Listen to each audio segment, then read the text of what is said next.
Today, I want to talk about 21st century learning and how we can build off the past to enhance the future.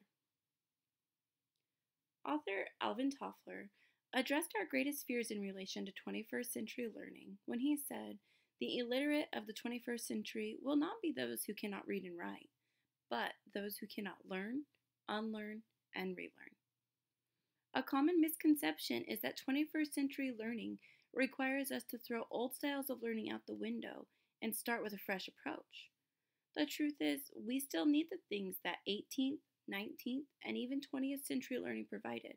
We now just need to add on the essential digital skills necessary for being successful in the 21st century.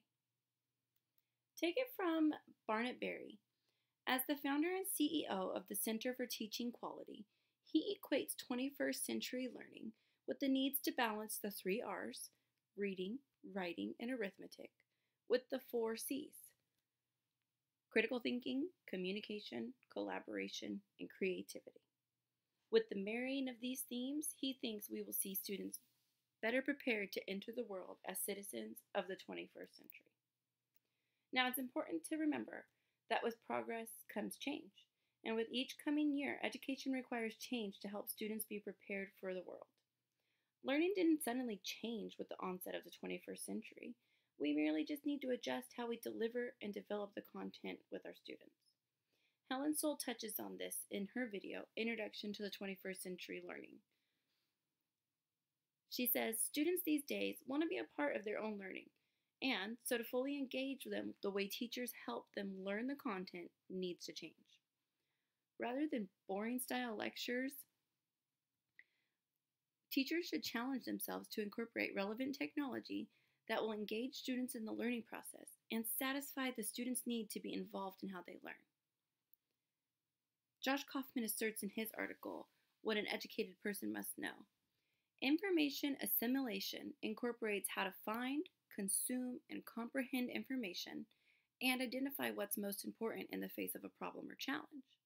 Now, we can merely hand kids a computer and have them access information, like in this cartoon where a little boy shows his mom his knowledge of history by simply Googling Abe Lincoln and regurgitating a bunch of facts.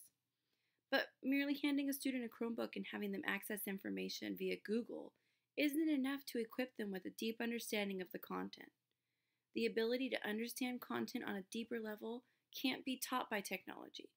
Teachers merely use technology as a tool to teach proficiency to students and to make accessing information and sharing information quicker.